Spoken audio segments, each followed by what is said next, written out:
Everybody, it's like almost a legend. I'm not even sure it's true anymore, but it's a great story. So we tell it all the time. That when P&G invented the disposable diaper, it was of course invented by men, right?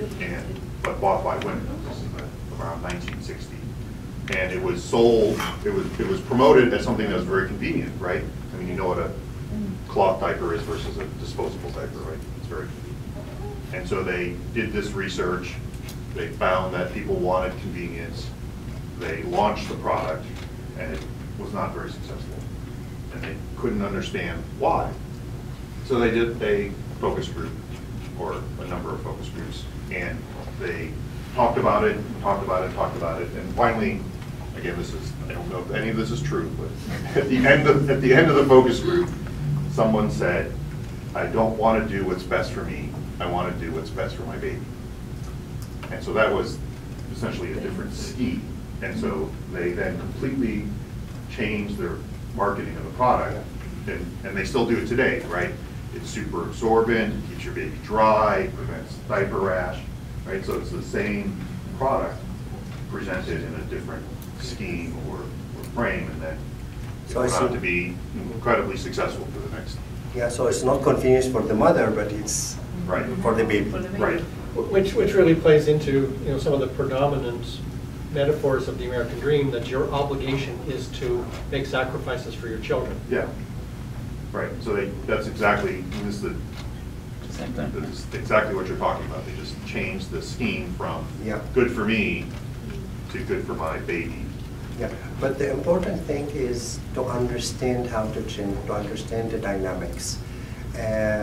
It's not just to throw a concept. Yeah. It cleans better. It's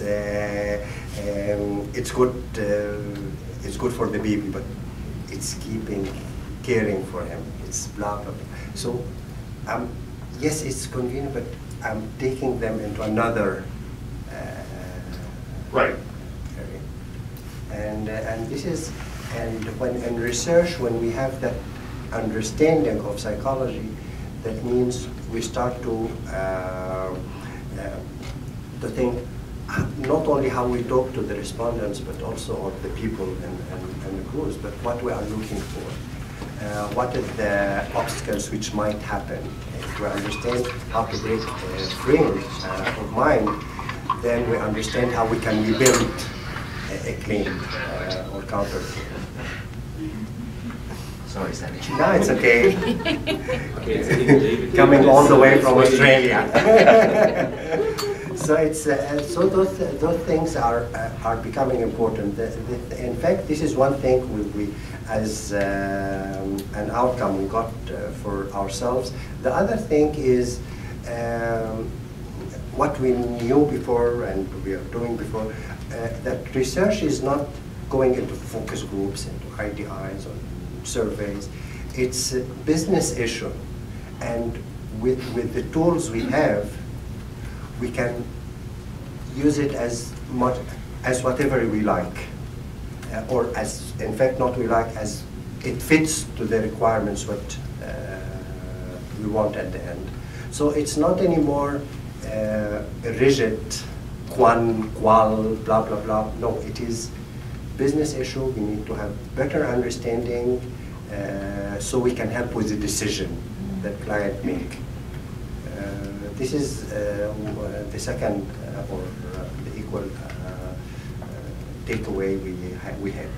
Sammy, was there a price sort of schema as well in people's minds? Because I'm just thinking, I know my wife buys unbranded bleach, because it's half the price of the branded bleach, and she wears rubber gloves, which is cleaning, she doesn't damage herself. I mean, so however wonderful and frankly the branded bleach is, in her head, she's buying it because it's just cheaper.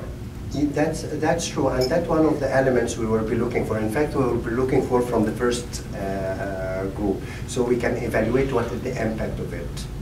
And that's why, for instance, we choose the C2 socioeconomic class to be as a target, not the D and E. So yes, you're absolutely right. So this is part of the targeting we had in terms of socioeconomic classes.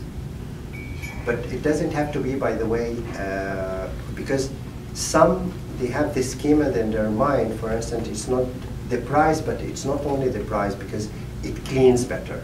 So usually it's not, this is not the only factor. Usually because, as I said in one of the schemas, yeah, it's strong, it's harsh.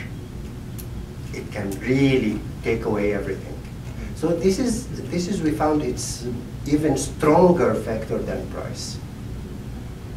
Because most of the people, they are ready, if they can afford it, they are ready to pay, but this kind of thoughts or this kind of schema tell them, okay, you have a better cleaning, and at the same time you are paying half a price. I would go for it. So it was important in the first group to discover what is the balance between them, what's going on exactly. So we found that price is just an excuse or additional game more than the game itself. The game itself is having a better cleaner or a better bridge. Okay, we should make a cut now.